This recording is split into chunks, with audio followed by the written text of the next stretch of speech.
चलिए बढ़ते खबरों में आगे। 15 अगस्त को प्रधानमंत्री नरेंद्र मोदी एक नया रिकॉर्ड बनाने जा रहे हैं। इस साल स्वतंत्रता दिवस के मौके पर लगातार 12वीं बार पीएम मोदी लाल किले की प्राचीर से राष्ट्रीय ध्वज फहराएंगे और देशवासियों को संबोधित करेंगे। ऐसे में देश के युवाओं को उनके संबोधन का बेसब्री से इंतजार है। देखिए हमारी ये खास रिपोर्ट। 15 अगस्त यानी कि स्वतंत्रता दिवस के मौके पर देश के प्रधानमंत्री नरेंद्र मोदी एक नया रिकॉर्ड बनाने जा रहे हैं। 12वीं बार पीएम मोदी लगातार 12वीं बार दिल्ली लाल किले की प्राचीर से राष्ट्रीय ध्वज फहराने जाएंगे। यानी कि कल 15 अगस्त के दिन राष्ट्रीय ध्वज पीएम मोदी फहराएंगे और देश के नाम अपना संबोधन देंगे। ऐसे में जो युवा है, देश का युवा है, वो अपने प्रधानमंत्री से क्या चाहता है, क्या उसकी अपेक्षा है, ये जानने के लिए इस वक्त हम ग्वालियर मौजूद हैं और हमारे साथ कुछ युवा हैं। उनसे जानने की कोशिश करते हैं कि उनकी अपेक्षा क्या है, वो क्या चाहते हैं अपने प्रधानमंत्री से। सबसे पहले आपसे जानना चाहेंगे, आप अपने देश के प्रधानमंत्री से क्या चाहते हैं? सर, जैसे कि हम सबको पता है कि हमारे प्रधानमंत्री मोदी 12वीं बार जो है घोषणा करेंगे, तो उसके लिए हम उत्सुक हैं कि वो कुछ ऐसा करें कि अनएम्प्लॉयमेंट पे और जो है पॉवर्टी पे कुछ बात करें। जैसे अनएम्प्लॉयमेंट की कंपनीज में सीटें नहीं है, सरकार के पास सीटें नहीं है, हमारे रेलवे में भर्तियां चल रही हैं, उसमें कभी कुछ गड़बड़ हो जाती है। अभी एसएससी में जो है प्रोटेस्ट हुआ दिल्ली में, तो ऐसा कुछ ना हो, वो हम लोग थोड़ा प्रधानमंत्री मोदी से चाहेंगे। और जो है पॉवर्टी के ऊपर भी कुछ घोषणा की जाए, वो भी हम थोड़ा चाहते हैं। आप क्या कहना चाहते हैं?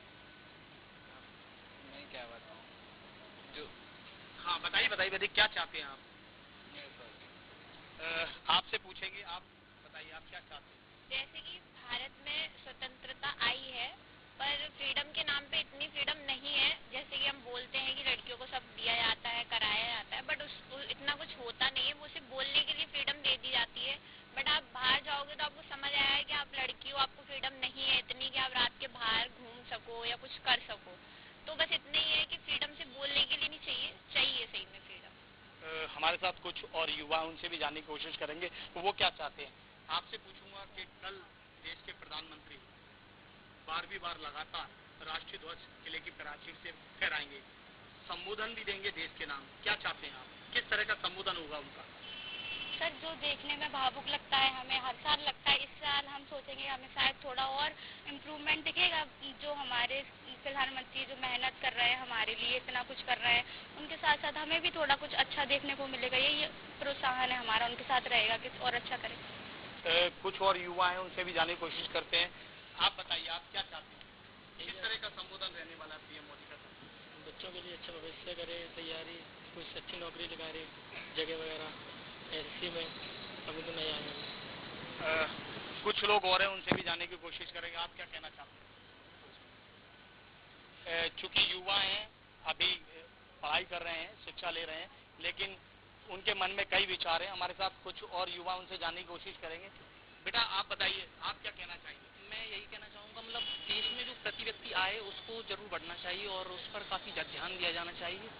अगर प्रति व्यक्ति आय बढ़ेगी, इससे लोगों की इनकम में काफ़ी ज़्यादा फायदा होगा और आने वाली जो पीढ़ियाँ होंगी उनको काफ़ी लाभ होगा। यही बेटा कल अब पीएम मोदी का उद्बोधन होगा, देश के नाम संबोधन करेंगे, वो क्या कहना चाहेंगे?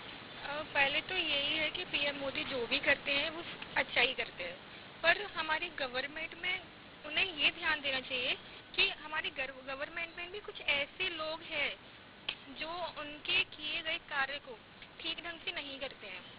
जो एक्चुअली में हमारे पास में जो स्कीम आनी चाहिए उसका लाभ गरीब लोगों को मिल ही नहीं पाता है। तो सिर्फ मेरा यही कहना है उनसे कि आप जो भी स्कीम निकाले वो कम से कम हम आम लोगों तक पहुँचे, क्योंकि आप जो भी निकालते हैं वो जो बीच में भ्रष्टाचार लोग होते हैं उन तक ही सीमित रह जाती है और जिसको जेन्युइनली में उसकी ज़रूरत होती है वो चीज़ उसे नहीं मिल पाती है। अगर हम एजुकेशन की बात करें तो हमारे इंडिया में आज एजुकेशन का लेवल इतना गिरता जा रहा है, इतना डाउन होता जा रहा है, जिसका अगर हम अदर कंट्री से कंपेयर करें तो हमारा इंडिया का लेवल बहुत डाउन है। तो हमें एजुकेशन पे बहुत ज़्यादा ध्यान देना चाहिए। जरूरी नहीं है हमारी गवर्नमेंट में एक ही चीज़ चलती रहती है, हमेशा गवर्नमेंट से ही लड़ती है। कांग्रेस बीजेपी से लड़ती है, बीजेपी कांग्रेस से लड़ती है। तो हमें इस मुद्दे से हटना चाहिए, ना कि इस मुद्दे पे हमें ज्यादा ध्यान देना चाहिए। बल्कि इसके अदरवाइज भी हमारे पास बहुत सारे मुद्दे हैं भाई इंडिया में सॉल्व करने के। हमारे यहाँ की सड़कें देख लो भाई, मैं ग्वालियर से हूँ, ग्वालियर की सड़कें देख लो। तुमने 1 साल पहले अभी चीतकपुरी की सड़क बनाई और इस बार बारिश में देखो क्या हाल हो गया उसका। और यही सड़क नहीं, हमारे यहाँ पे हर साल सड़क दुर्घटना पे काफी लोगों की जान जाती है। तो इसका मतलब ये नहीं है कि आप करते जा रहे हैं, काम करते जा रहे हैं, डेवलपमेंट आ रहा है। कहाँ डेवलपमेंट आ रहा है, हमें कुछ नहीं दिख रहा। क्या आप क्या लेकर आ रहे हैं? इन मुद्दों पर ध्यान देने की आवश्यकता। यस। आपसे भी जानना चाहिए, आप क्या कहना चाहिए? सर मैं तो कुछ नहीं कहना चाहूँगी, लेकिन जो भी मोदी जी करेंगे वो बस यही है कि हम तक पहुँच जाए, बस और कुछ नहीं। ये वो ग्वालियर के युवा हैं, इनका अपने देश के प्रधानमंत्री से काफी उम्मीद है। उनका ये कहना है कि उनकी गवर्नमेंट काम अच्छा कर रही है, लेकिन कहीं ना कहीं बीच में कुछ ऐसे अफसर हैं जो कहीं ना कहीं सरकार की तरफ से जो डेवलपमेंट के लिए पैसा आता है या कहीं ना कहीं एजुकेशन के नाम पर जो भ्रष्टाचार किया जा रहा है उसको दूर होना चाहिए। कैमरामैन रवि के साथ संतोष सिंह, इंडिया न्यूज ग्वालियर।